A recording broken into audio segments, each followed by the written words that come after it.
व्यवस्था क्या है?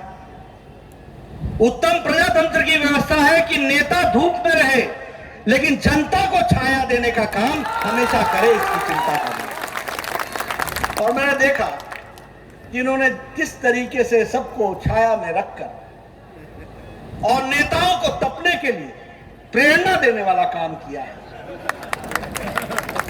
और जिस देश का प्रधानमंत्री प्रधान सेवक हो, वहां हम सब लोग आपके लिए तपने के लिए आतुर हैं, इस बात को भी आपको समझना चाहिए। ये सिर्फ कहने के लिए नहीं है। मैं अभी 3 भाषण मैंने सुने, राजन जी का भाषण सुना, मनोज जी का भाषण सुना, संजय जी का भाषण सुना। तीनों ने अपने भाषण में क्या काम किया है जनता के लिए, इसको ठोक करके बताया है। ये आपको 2014 के पहले की राजनीतिक संस्कृति नहीं देखी हो। 2014 के पहले लोग बोलते थे वायदे तो वादा खिलाफी के लिए होते। 2014 के पहले हम बोला करते थे, एक राजनीति में कहा गया था वादा निभाया तो क्या किया, वादा तोड़ना ही काम था। और चुनाव किस आधार पर होता था? ये फलाना जाति का है, ये फलाना मजहब का है, ये फलाना है, ये अगड़ा है, ये पिछड़ा है, ये दाएं वाला, ये बाएं वाला।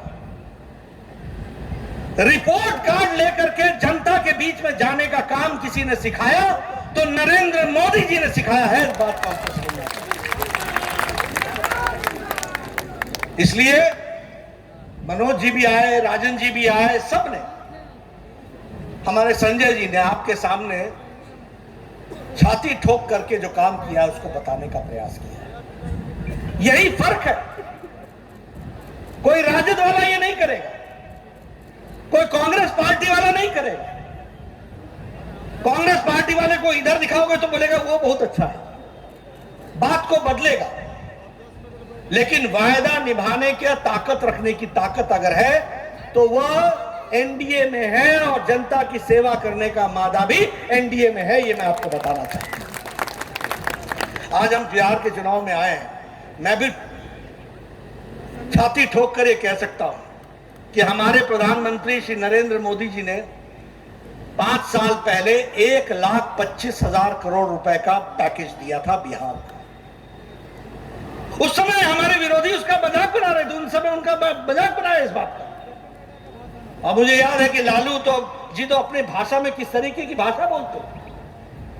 आज मैं आपको बताना आया हूं कि मोदी जी का 1,25,000 करोड़ के ऊपर 40 लाख करोड़ और दिया है बिहार के विकास के लिए। इसको भी हमको समझना चाहिए।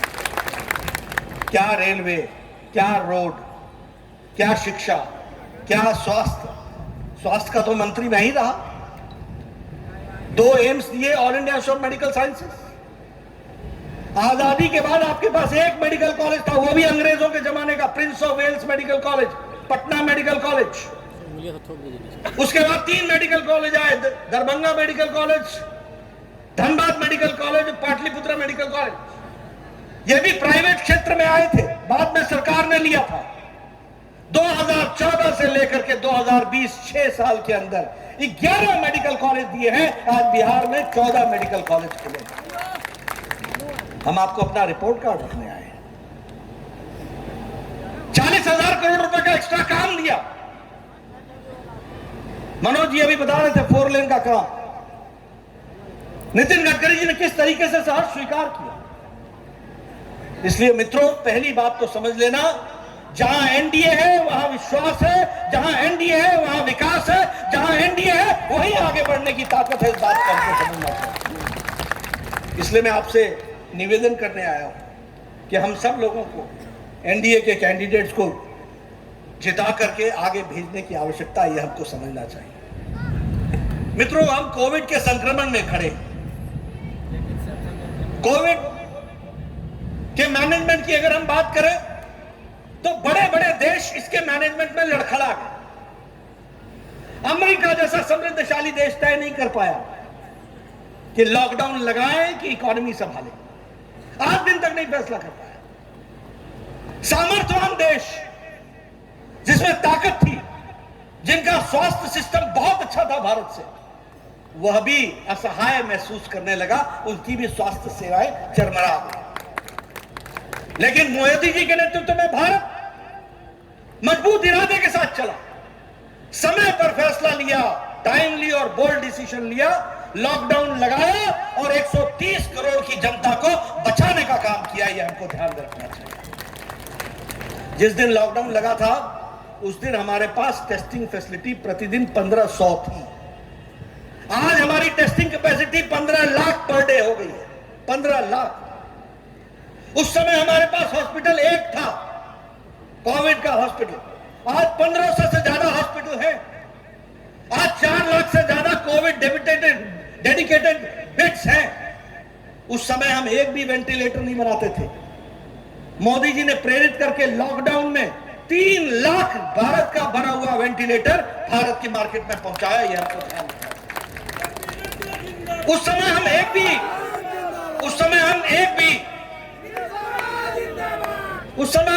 पीपीई किट नहीं बनाते थे, पर्सनल प्रोटेक्शन इक्विपमेंट नहीं बनाते थे। डॉक्टरों को बचाने का हमारे पास व्यवस्था नहीं थी। आज हम प्रतिदिन 4 लाख पीपीई किट बना रहे हैं और हम अब दुनिया को एक्सपोर्ट कर रहे हैं, दुनिया को दे रहे हैं। ये बात ध्यान में रखनी चाहिए। जो दवाई है 122 देशों को मोदी जी ने दवाई पहुंचाई, 122 देशों को। इसलिए भारत ने सिर्फ अपनी चिंता नहीं की है, भारत ने दुनिया की चिंता की है मोदी जी के नेतृत्व में। यह भी ध्यान में रखना चाहिए। और यही नहीं, प्रधानमंत्री गरीब कल्याण पैकेज के तहत बताइए 80 करोड़ की जनता को छठ और दिवाली तक 5 किलो चावल या 5 किलो गेहूं, 1 किलो दाल पहुंचाने की व्यवस्था की है कि नहीं की है? की है कि नहीं की है? मैं पीछे से आवाज सुनना चाहता हूं, की है कि नहीं की है? मित्रों, जब मोदी जी जनधन खाते की बात करते थे तो लोग मजाक किया करते थे, खाता खुलवा रहे हैं मोदी, बिना पैसे के खाता खुलवा रहे हैं। आजादी के बाद 2014 तक भारत में बैंक के खाता खुलने की संख्या 2.25 करोड़ थी। आज बैंक के खाते खुलने की संख्या 40 करोड़ 40 लाख है। 40 करोड़ लोगों ने बैंक का खाता खोला है। और इसका फर्क क्या पड़ा? फर्क यह पड़ा कि मोदी जी ने बिना पोस्टमैन, बिना मनी ऑर्डर, बिना पोस्ट ऑफिस के 20 करोड़ बहनों के खाते में 500 रुपए 3 महीने के लिए 1,500 रुपए पहुंचा दिए। ये बात हमको ध्यान रखना। उसी तरीके से 8.5 लाख करोड़ किसान को, 8 करोड़ 60 लाख किसान को 2-2 हजार रुपए प्रधानमंत्री किसान सम्मान निधि के तहत पहुंचाया गया कि नहीं पहुंचाया गया? और 17,000 करोड़ रुपए की अगली किस्त तैयार है। अब यह भी किसानों तक जाएगी और यह भी डायरेक्ट जाएगी, बीच में कोई बिचौलिया नहीं। उधर मोदी जी और सामने किसान, 2,000 सीधा उसके जेब में, उसके खाते में पहुंचेगा। ये बात की व्यवस्था की है। उसी तरीके से दिव्यांगों के लिए, बुजुर्गों के लिए, विधवा बहनों के लिए 1-1 हजार रुपए 3 महीने पहुंचाने की व्यवस्था की गई।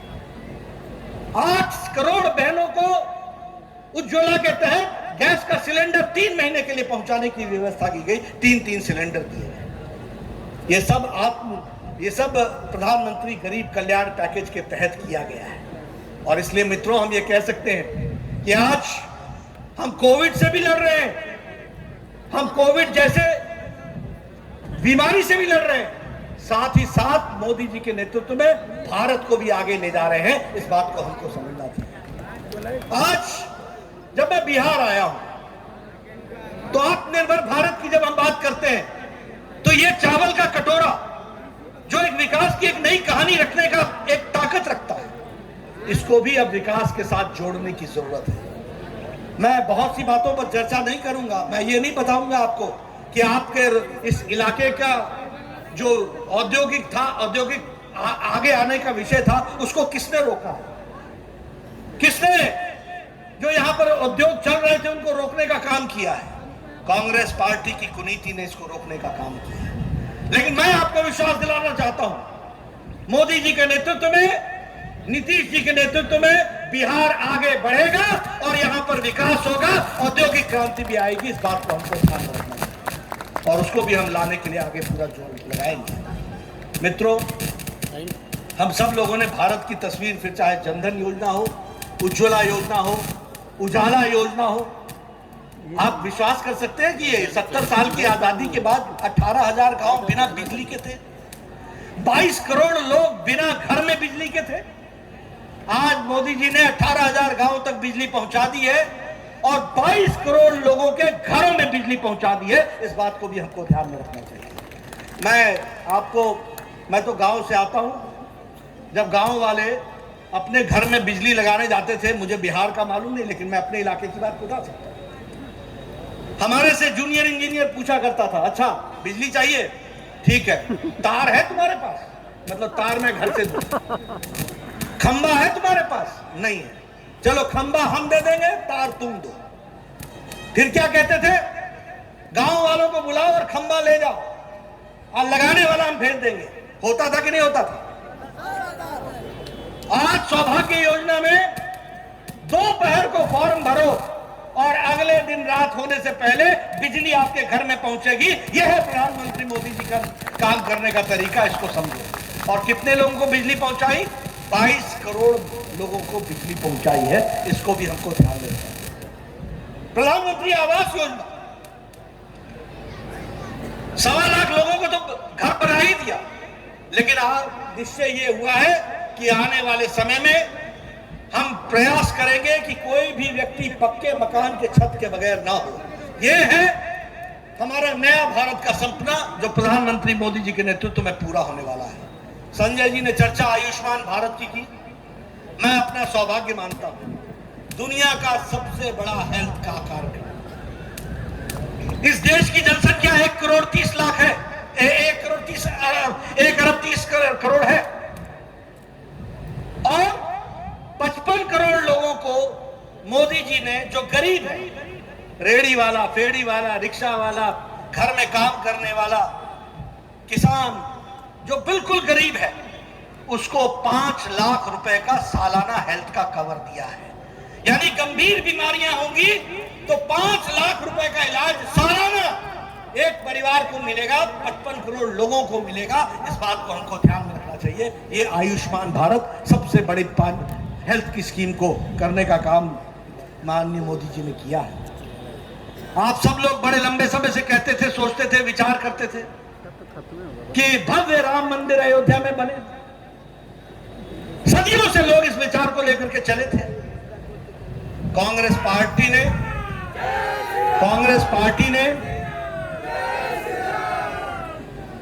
पार्टी ने इसको लटकाने का, भटकाने का, अटकाने का काम किया। सुप्रीम कोर्ट में कपिल सिब्बल ने कहा कि साहब इसका फैसला मत करो, इसका फैसला करोगे तो हमारा नुकसान हो जाएगा। भव्य राम मंदिर बने और नुकसान कांग्रेस पार्टी का हो जाए, देखो कितनी छोटी सोच थी। लेकिन विधि का विधान कुछ और था। आपने मोदी जी को जिताया, फिर से जिताया, 303 एमपी आपने दिए और 303 एमपी ने जब शक्तिशाली सरकार मोदी जी के नेतृत्व में चली तो प्रतिदिन के हिसाब से सुप्रीम कोर्ट में सुनवाई हुई और सुप्रीम कोर्ट ने फैसला दिया। प्रधानमंत्री मोदी जी ने शिलान्यास रखे, अब भव्य राम मंदिर वहां बनेगा। ये हमको ध्यान रखना चाहिए। हम कहा करते थे कि एक देश में 2 निशान, 2 विधान, 2 संविधान नहीं चलेंगे, एक विधान चाहिए, एक संविधान चाहिए। धारा 370 को हटाओ। मोदी जी की इच्छा शक्ति ने और अमित शाह जी की रणनीति ने धारा 370 को धाराशाही कर दिया। यह भी हम आपके सामने बताना चाहते हैं। आज चीन के बॉर्डर के सामने हमारे सैनिक तैयार हैं। आपको मालूम है चीन में यह खलबली क्यों है? चीन में खलबली इसलिए है कि मोदी जी ने पिछले 5 साल में अरुणाचल प्रदेश से लेकर लद्दाख तक 4700 किलोमीटर का सड़क बना करके बॉर्डर एरिया को कवर कर लिया है। इसको समझना चाहिए। 4700 किलोमीटर की लंबी सड़क। आपको मालूम होगा 14,000 से ज्यादा 4 लेन ब्रिजेस बन करके तैयार हैं और चाइना के बॉर्डर पर हवाई जहाज के उतरने की और वहां से रोड की कनेक्टिविटी की व्यवस्था मोदी जी ने कर ली है। पिछले से पिछले सप्ताह अटल टनल 9 किलोमीटर की टनल जो लद्दाख को 46 किलोमीटर कम करेगी, लेह को हिमाचल से, मनाली से, वो उसका भी उद्घाटन प्रधानमंत्री मोदी जी ने कर दिया है। अब वह भी देश को समर्पित है। इसलिए मतलब देश बहुत तीव्र गति से आगे बढ़ रहा है। पाकिस्तान के बदनीयती को मुंह तोड़ जवाब देने का काम किया है तो मोदी जी के नेतृत्व ने किया है, चाइना को उसी की भाषा में। और देश के हमारे नौजवानों ने जिस तरीके से वहां स्टैंड अप करके खड़े हुए हैं, उन्होंने बता दिया है कि देश किस तरीके से मोदी जी के नेतृत्व में चल रहा है। मैं आपके सामने ये सारी बातें इसलिए रख रहा हूं कि आप चुनाव में उतरे। मनोज ने आपको अपना रिपोर्ट कार्ड रख दिया, राजन जी ने अपना रिपोर्ट कार्ड रख दिया, संजय जी ने अपना रिपोर्ट कार्ड रख दिया, और मैंने भी अपना रिपोर्ट कार्ड देश का रख दिया। ये आपके सामने बताने आया। मित्रों, मैं ऐसी घड़ी में आरजेडी के बारे में चर्चा करूं मुझे अच्छा नहीं लगता, मैं कांग्रेस के बारे में चर्चा करूं मैं अच्छा नहीं लगता, लेकिन हां, आजकल ये नए नए लुभावने नारे लेकर विकास की बात करने लगे हैं। अरे धन्यवाद दो कि जो लोग जात की राजनीति करते थे आज विकास की बात कर रहे हैं। मोदी जी ने इनको भी विकास शब्द समझा दिया है। लेकिन याद रखो, ये वही पार्टी है जिस पार्टी के दौरान आज का डीजीपी पर गोली चलाई थी शहाबुद्दीन ने, और शहाबुद्दीन का बाल बांका भी नहीं हुआ जब तक लालू चीफ मिनिस्टर रहे। जब नीतीश कुमार चीफ मिनिस्टर बने तब शहाबुद्दीन जेल के अंदर गया और कानून व्यवस्था स्थापित हुई और आज का वो डीजीपी बना। याद करो, गोपालगंज का वो दलित डीएम कृष्णैया जिसको गाड़ी से खींच करके जिंदे मार दिया गया था, उस समय लालू का राज था। यह था जंगल राज, यह था जंगल का राज। इस जंगल राज से हमको मुक्ति पाने का काम किसी ने किया तो एनडीए की सरकार ने किया, नीतीश कुमार के नेतृत्व में वो हुआ। इसको भी हमको ध्यान में रखना चाहिए। लूट ऑर्डर से हमको लॉ एंड ऑर्डर की तरफ हम ले गए। मुझे याद है, मैं 2010 के चुनाव में संजय जी बेतिया में था, और मेरी आदत है मैं मंच पर कम बैठता हूं, नीचे ज्यादा बैठता हूं।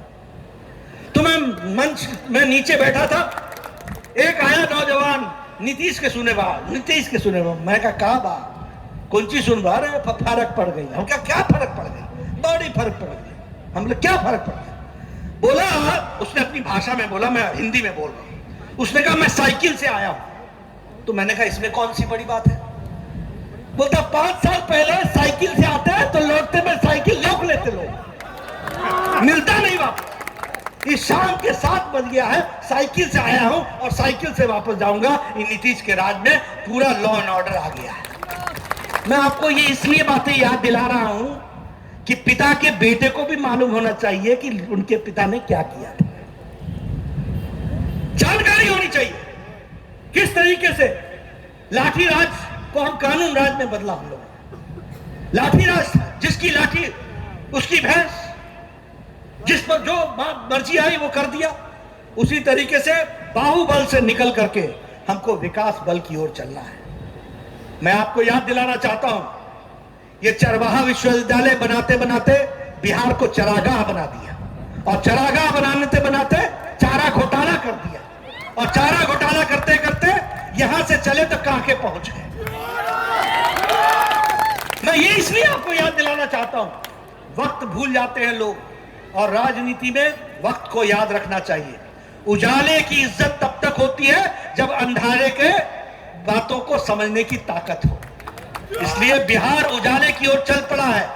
मोदी जी का आशीर्वाद है, नीतीश कुमार जी के नेतृत्व में हम आगे बढ़ रहे हैं। आज से 10 साल 15 साल पहले आपका बजट क्या था? आपका बजट 25,000 करोड़ रुपए का। आज आपका बजट 2,25,000 करोड़ का है। यह आपको समझना चाहिए। क्या विकास है, किस तरीके से विकास की गति आप लोगों ने बढ़ाई है, उसको समझने की जरूरत है। आपको सामने में रखना चाहता हूं, जीडीपी जो आपकी थी वो 19% थी, आज वो 11% है। उसी तरीके से आपका कृषि विकास दर जो 2.35 था वो आज 8.50 है। बिहार ने एक लंबी छलांग लगाई है।